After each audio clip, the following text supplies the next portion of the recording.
पेरियार रामास्वामी नायकर जी, doctor Baba Saheb Ambedkar ji, Lalit Singh Yadav ji, Karpoori Thakur ji, माता रमाबाई जी, मानवर कांसीराम साहब के चरणों में कोटि कोटि नमन करते हुए, समाज के सभी महापुरुषों के चरणों में नमन करते हुए, मंच पे आसीन भिक्षु संघ और हमारे बहुजन समाज के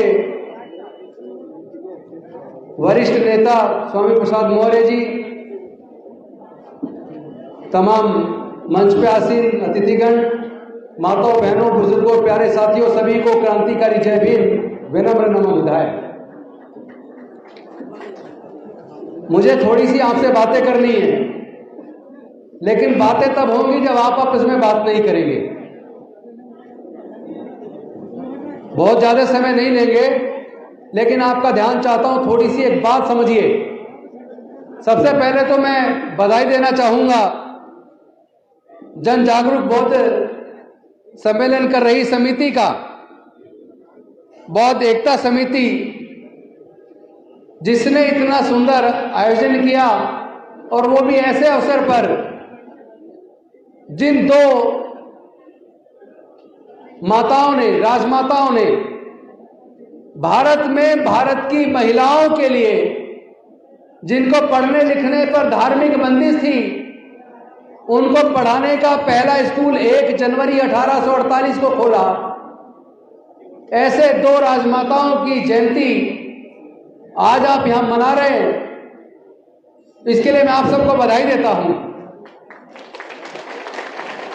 देश की सरकारें शिक्षक दिवस 5 सितंबर को मनाती हैं, राधा कृष्णन जी के जन्मदिन पर मनाती हैं, जबकि असल शिक्षिका जिन्होंने इतिहास लिखने का काम किया वो माता सावित्रीबाई फुले और माता फातिमा शेख हैं, जिन्होंने विपरीत परिस्थिति में समाज की सारी बेड़ियों को तोड़कर, और ऐसी स्थिति में, ऐसे हालात में, क्योंकि आपको पता होगा जब ज्योतिबराव फूले जी ने सावित्रीबाई फुले जी को पढ़ाया, और पढ़ाने के बाद फातिमा शेख जी की मदद से पहला, देश की महिलाओं का पहला स्कूल 1 जनवरी 1848 को खोला,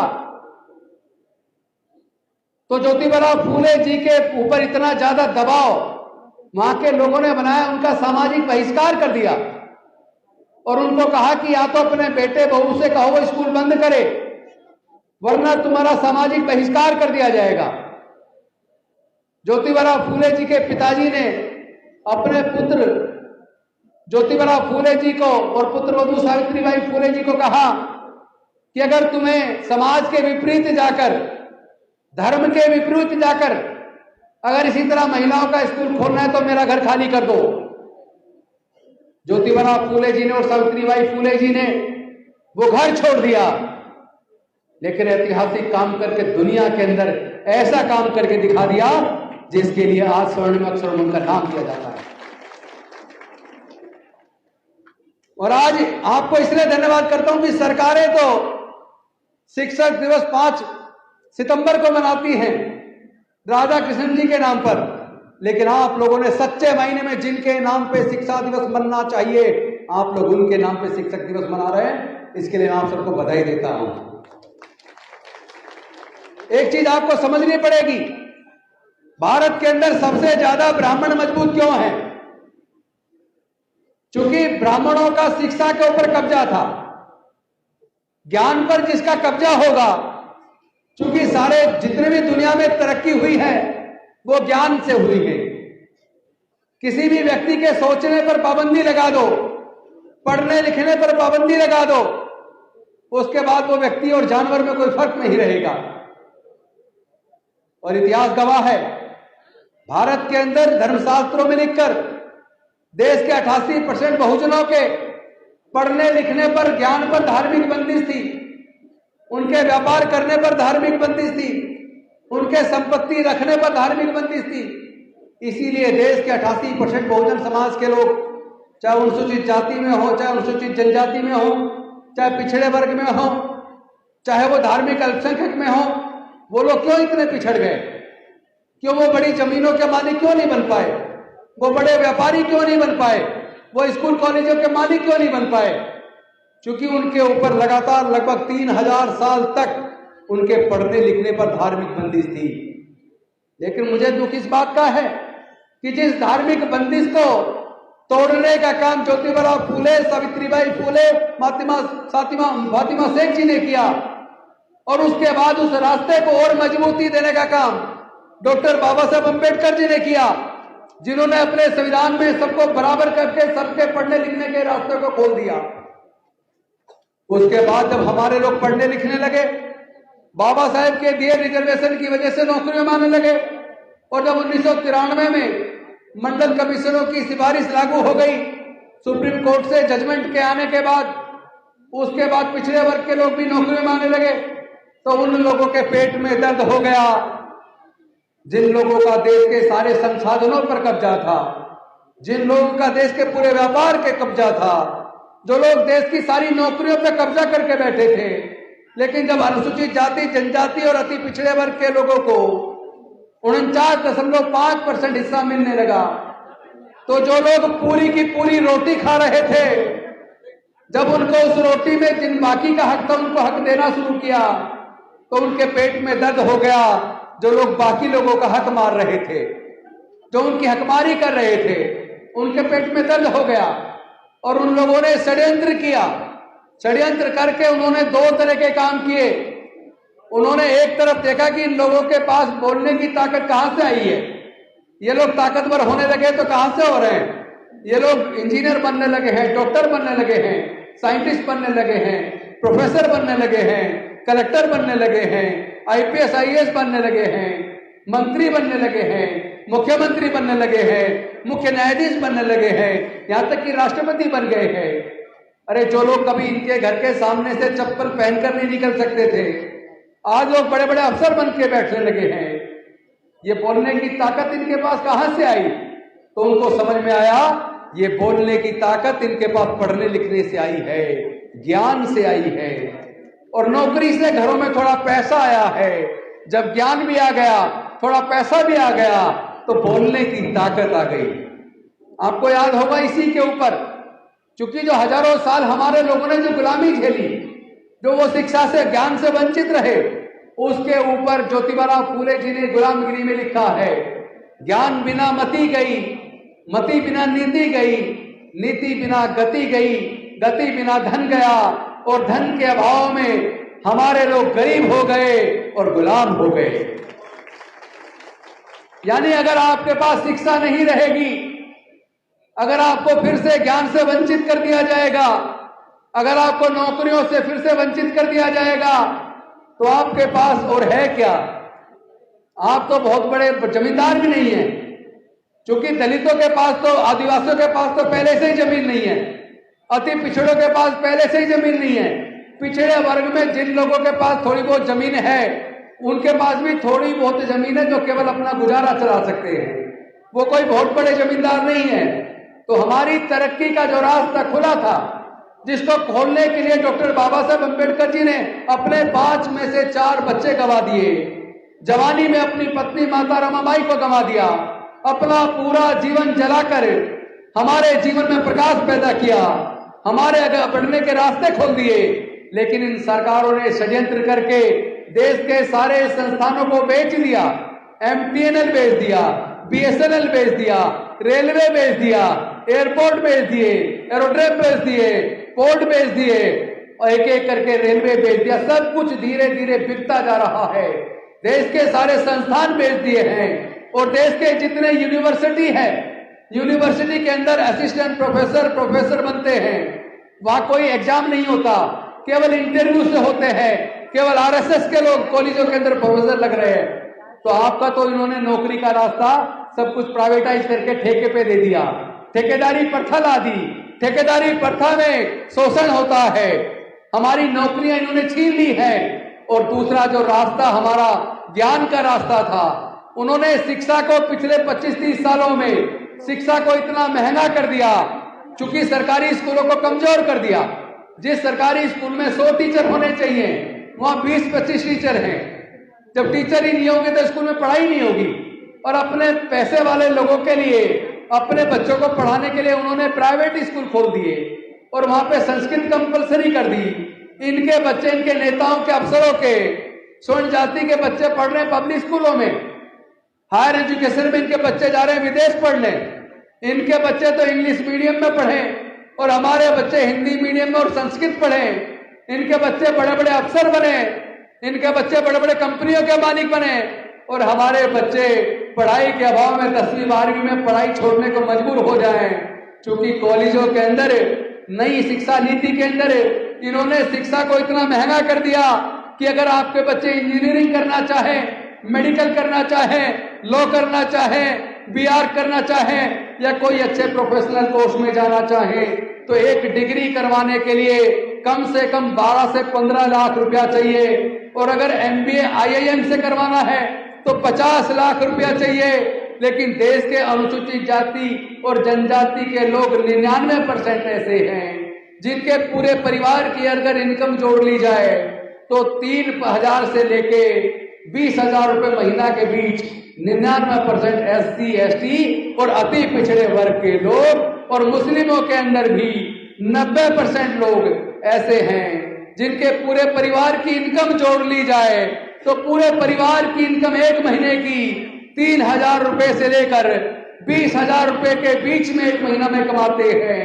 तो जिनका पूरा परिवार 3,000 से 20,000 रुपया महीना कमाता है, मैं आपसे पूछना चाहता हूं, क्या वो अपने बच्चों को इंजीनियरिंग की पढ़ाई कराने के लिए, एक डिग्री कराने के लिए क्या वो लोग 12, 15, 20 लाख खर्च कर सकते हैं? क्या एमबीए आईआईएम से कराने के लिए क्या वो अपने बच्चों को 2 साल की डिग्री कराने के लिए 50 लाख सरकारी कॉलेज में खर्च कर सकते हैं? क्या मेडिकल कराने के लिए 15-20 लाख रुपया चाहिए? क्या ये दलित, पिछड़े, आदिवासी, अल्पसंख्यक समाज के लोग अपने बच्चों का मेडिकल की डिग्री कराने के लिए ये लाखों का खर्चा उठा सकते हैं? क्या और हायर एजुकेशन छोड़ दीजिए, अगर स्कूल एजुकेशन की बात करूं तो सरकारी स्कूलों को तो इन्होंने बर्बाद कर दिया। नो डिटेंशन पॉलिसी लाके 1ली से 8वीं तक बच्चों को फेल मत करो, ऐसे ही पास कर दो। उन्हें कुछ आता नहीं है, 1ली से 8वीं तक ऐसे ही पास कर दिया। 9वीं में एग्जाम देना है, एग्जाम में बच्चे ने जब 8वीं तक कुछ सीखा नहीं, नो डिटेंशन पॉलिसी में ऐसे ही पास हो गया, वो 9वीं में फेल हो जाता है, उसके बाद स्कूल से बाहर निकाल दिया जाता है। तो जो बच्चा पढ़ नहीं पाएगा, जो स्कूल में 12वीं के बाद पढ़ाई छोड़ने को मजबूर है, वो बच्चा केवल मजदूर बन सकता है। जो मजदूर बन जाएगा वो मजबूर बन जाएगा। क्योंकि अच्छे स्कूल प्राइवेट में है, जिनके पास पैसा उनके बच्चे प्राइवेट में पढ़ रहे हैं और प्राइवेट स्कूलों में मध्यम दर्जे के अंदर, जो मध्यम दर्जे के प्राइवेट स्कूल हैं, वहां एक बच्चे की फीस का खर्चा, किताबों का खर्चा, वर्दी का खर्चा, ट्रांसपोर्ट का खर्चा, ट्यूशन का खर्चा, सारे खर्चे जोड़ लिए जाए तो 2 बच्चों को पढ़ाने के लिए एक परिवार को 15 से 20,000 रुपया चाहिए। मैं आपसे पूछना चाहता हूं, जिनके पूरे परिवार की इनकम 3,000 से 20,000 रुपए के बीच है, तो 1ली से 12वीं तक पढ़ाने के लिए पब्लिक स्कूल में क्या वो अपने बच्चे के लिए 15-20 हजार रुपया 2 बच्चों की पढ़ाई पे खर्च कर सकते हैं? क्या तो उनके बच्चे कहाँ पढ़ेंगे? मजबूरी में उनके बच्चे सरकारी में पढ़ेंगे और सरकारी स्कूलों को जानबूझ के उन्होंने कमजोर कर दिया। और केवल कमजोर नहीं किया, मैंने आरटीआई से सूचना ली है, सरकारी डाटा ने बताया, सरकार ने बताया खुद आरटीआई में, सूचना के अधिकार में, पिछले 15 से 20 सालों में 2.25 लाख सरकारी स्कूल बंद हो गए। 2.25 लाख सरकारी स्कूल बंद हो गए और सर जितने बैंक थे बैंक प्राइवेटाइज कर दिए, इंश्योरेंस कंपनियां प्राइवेटाइज कर दी। हम लोग तो ये देख रहे हैं कि हम लोग मांग कर रहे हैं कि प्राइवेट सेक्टर में भी रिजर्वेशन लागू करो, हमारे बच्चों को पढ़ाने के लिए इतना वजीफा तो दो ताकि अनुसूचित जाति, जनजाति और पिछड़े वर्ग के, अल्पसंख्यक समाज के बच्चे कम से कम पढ़ जाएं। क्योंकि उनके माँ बाप के पास पैसा नहीं है, लेकिन सरकारें वजीफा देने को भी तैयार नहीं है। आपने कभी सोचा ऐसा क्यों है? पिछड़े वर्ग को रिजर्वेशन दिलाने के लिए 1951 से लड़ाई चली। 1951 में काका कालेलकर आयोग गया, काका कालेलकर आयोग ने अपनी रिपोर्ट जमा कर दी, सरकार ने उस रिपोर्ट को खत्ते में दबा दिया, पिछड़े वर्ग को रिजर्वेशन नहीं दिया। उसके बाद जब जनता सरकार आई 1978 में, मंडल कमीशन का गठन किया। मंडल कमीशन की सिफारिशें जब आई तो उसको कांग्रेस सरकार ने दबा दिया।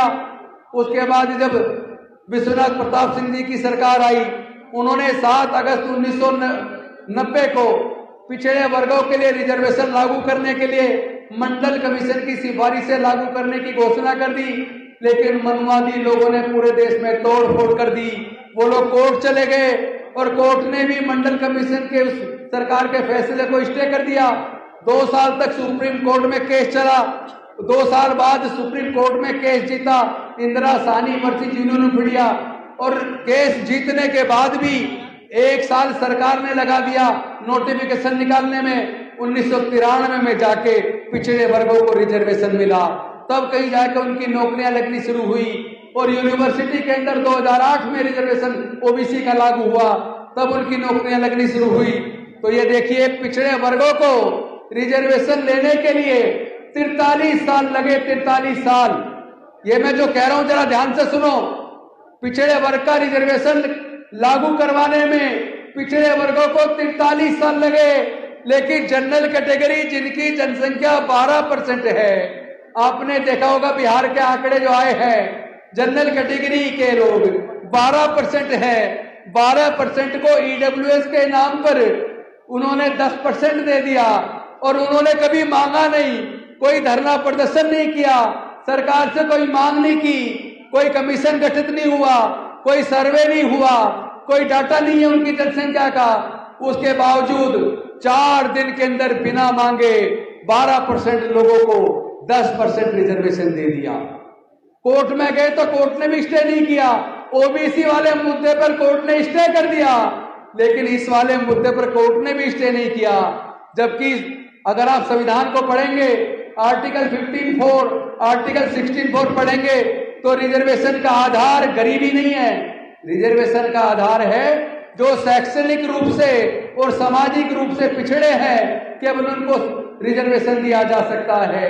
लेकिन जो लोग पहले से ही 75% सरकारी नौकरियों पे कब्जा किए हुए हैं, जो लोग सामाजिक रूप से भी समाज में सबसे ऊपर बैठे हैं, जिनका पूरे देश के व्यापार पे कब्जा है, जिन 10% लोगों का देश के 90% व्यापार पर और 90% प्राकृतिक संसाधनों पर कब्जा है, उनको रिजर्वेशन देने में उन्होंने 4 दिन के अंदर, 1 दिन में कैबिनेट में पास, अगले दिन दूसरे दिन लोकसभा में पास, राज्यसभा उस दिन खत्म हो गई थी, राज्यसभा का 1 दिन का बढ़ा दिया सत्र, तीसरे दिन राज्यसभा में पास, चौथे दिन राष्ट्रपति ने साइन कर दिया और उसी दिन चौथे दिन नोटिफिकेशन हो गया।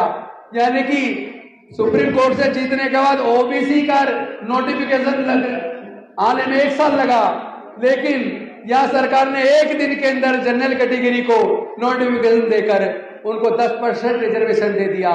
तो ये बात मैं आपको इसलिए बता रहा हूं, इसलिए आपका वजीफा खत्म कर दिया, इसलिए आपसे पढ़ाई महंगी करके आपके बच्चों से पढ़ाई छीन ली, क्योंकि उन्हें ये पसंद नहीं है कि कोई उनसे सवाल करे। ये जो आज केंद्र में सत्ता है और उत्तर प्रदेश में सत्ता है, इस सत्ता को ये पसंद नहीं है कि कोई उनसे सवाल करे, और सवाल वो करेगा जिसे ज्ञान होगा, जिसे अच्छे बुरे में अंतर पता होगा। और सवाल पूछना आपको सिखाया ज्योतिबा फूले जी ने, साहू जी महाराज ने, डॉक्टर बाबा साहब अम्बेडकर जी ने, रामस्वरूप वर्मा जी ने, ललित सिंह यादव जी ने, मान्यवर कांशीराम साहब ने, हमारे इन महापुरुषों ने हमें सवाल पूछना, न केवल सवाल पूछना सिखाया, बल्कि स्वाभिमान के साथ जीना सिखाया, अपने अधिकार के लिए लड़ना सिखाया। लेकिन ये सरकार क्यों नहीं डर रही है? किसान इतने दिन धरने पर बैठे रहे, आखिर ये सरकार क्यों नहीं डर रही है? इसलिए नहीं डर रही है, इन्हें तुम्हारी वोट की चिंता नहीं है, क्योंकि इन्हें जीतने के लिए तुम्हारी वोट नहीं चाहिए। ये तो जीतने के लिए धर्म के नाम पे दंगे करवा देते हैं और जीतने के लिए ईवीएम का इस्तेमाल करती है। इनको ईवीएम से जीत रहे हैं। अगर आपकी वोट से हार जीत का अंतर होता तो ये जनता की चिंता करते, जनता के मुद्दों पर काम करते, देश के संसाधनों को ना बेचते, शिक्षा महंगा करके आपके बच्चों से शिक्षा नहीं छीनते। लेकिन आपकी वोट का इनको डर नहीं है। आप इन्हें वोट दो चाहे मत दो, ये तो ईवीएम से जीत जाते हैं। इसलिए इस सरकार को खाट फेंकने के लिए अब ईवीएम हटाओ, देश बचाओ, ईवीएम हटाओ, लोकतंत्र बचाओ, ईवीएम हटाओ, संविधान बचाओ, ईवीएम हटाओ, स्वाभिमान बचाओ। तो ये आंदोलन हमने दिल्ली के अंदर शुरू कर दिया, पूरे देश के अंदर शुरू कर दिया। अभी मैं केरल के अंदर था, केरल से 6 तारीख को आया, जंतर मंतर पर ईवीएम को हटाने का धरना था, उसको अटेंड करके शाम को फिर फ्लाइट से महाराष्ट्र चला गया। परसों महाराष्ट्र लातूर में सम्मेलन था, कल तेलंगाना के अंदर था, रात तेलंगाना से आया, आज सुबह आपके बीच हूं। तो लगातार आंदोलन पूरे देश में चल रहा है। दलित, पिछड़े, आदिवासी और अल्पसंख्यक लोगों के स्वाभिमान पर हमला है। हमारी बहन बेटियों की इज्जत लूट ली जाती है, हमारी सुनवाई नहीं है, कोर्ट के अंदर भी उनके लोग जल्दी से छूट जाते हैं, हमारे लोगों को अंदर कर दिया जाता है, ठेके पे सारी भर्ती हो रही है, ठेकेदार हमारे लोगों का ईएसआई खा जाता है, पीएफ खा जाता है, 40% तनख्वाह खा जाता है ठेकेदार। लेकिन कोई सरकार सुन नहीं रही है। इसलिए नहीं सुन रही है क्योंकि सरकार को तुम्हारी वोट नहीं चाहिए। और दूसरी गलती हमारी भी है, हम लोग शिक्षा को, जिस शिक्षा ने हमें बोलने की ताकत दी, जिस शिक्षा ने हमें नौकरी दी, हम लोगों ने उस शिक्षा की वैल्यू नहीं की। उन्होंने हमसे शिक्षा छीन ली, लेकिन हम धर्म के नाम पर अंधे होके उनके साथ चले जाते हैं। और उधर तथागत बुद्ध ने, कबीर ने, रविदास ने, डॉक्टर बाबा साहब अम्बेडकर जी ने और इतने सारे महापुरुषों ने हमें बताया ये पाखंडवाद, अंधविश्वास हमारी जड़ों को खोखला कर रहा है। इस पाखंडवाद से और अंधविश्वास से बाहर निकलो, अपने अधिकारों को पहचानो, अपनी मर्यादा को पहचानो, अपने स्वाभिमान को पहचानो। आपको याद होगा 1 जनवरी 1818 को 500 बहुजन समाज के योद्धाओं ने, 500 लोगों ने भीमा कोरे गांव के अंदर 28,000 की पेशवा सेना को, जो जातिवादी थी, उस पेशवा सेना को, उस 28,000 की पेशवा सेना को 500 बहुजन समाज के वीरों ने निस्तेनाबूद कर दिया। तो अपने शौर्य को पहचानो, अपनी काबिलियत को पहचानो। आप लोग के अंदर कूट के काबिलियत भरी है, आपसे ज्यादा साहसी वीर कोई दूसरा नहीं है। इस देश को अगर बचाने की, आजादी की लड़ाई को भी देखेंगे तो उसको असल में अगर लड़ने, अपनी जान को कुर्बान करने वाले लोग थे तो वो बहुजन समाज के लोग थे। ये लोग तो वैसे भी अंग्रेजों के साथ हुआ करते थे। इन लोगों ने कब आजादी की लड़ाई लड़ी? आजादी की लड़ाई तो हमारे समाज के लोगों ने लड़ी है। हमारे लोग कुर्बानी देना भी जानते हैं, अपने हक अधिकार के लिए लड़ना भी जानते हैं। तो मैं अंत में आपसे निवेदन करता हूं, पुनः मैं सावित्रीबाई फुले जी को और फातिमा शेख जी को तो नमन करता ही हूं। एक और भी दिन है आज, क्योंकि 8 जनवरी को पंचशील दिवस 8 जनवरी को था, वो भी हम आज मना रहे हैं। ये खुशी की बात है, क्योंकि पूरे दुनिया में जिस तरह नफरत बढ़ रही है, उस नफरत से बचने का अगर कोई मार्ग है तो तथागत बुद्ध का धम्म का मार्ग है, जिसने पूरे दुनिया को शांति और मानवता का संदेश दिया। जिस बुद्ध के धम्म में समता, स्वतंत्रता, बंधुता, न्याय, प्रज्ञा, शील, करुणा और मैत्री है, जिसमें सबके लिए कल्याण की भावना है, वो बुद्ध का धम्म का मार्ग केवल वही मार्ग है जो नफरत को खत्म करता है, जो प्यार फैलाता है, जिसमें सबके लिए करुणा है, सबके लिए मंगल भाव है। तो मैं आप सबसे निवेदन करता हूं, आप लोग अपने महापुरुषों को पहचानो, अपने सांस्कृतिक विरासत में बुद्ध के धम्म में घर वापसी करो, उसके बाद आपका कल्याण होगा। आप सबने मेरा इतना भव्य स्वागत किया, इसके लिए मैं आपका आभार व्यक्त करता हूं। तो हमको पुनः बहुत बहुत धन्यवाद, बहुत बहुत आभार। नमो बुद्धाय, जय भीम, जय भारत।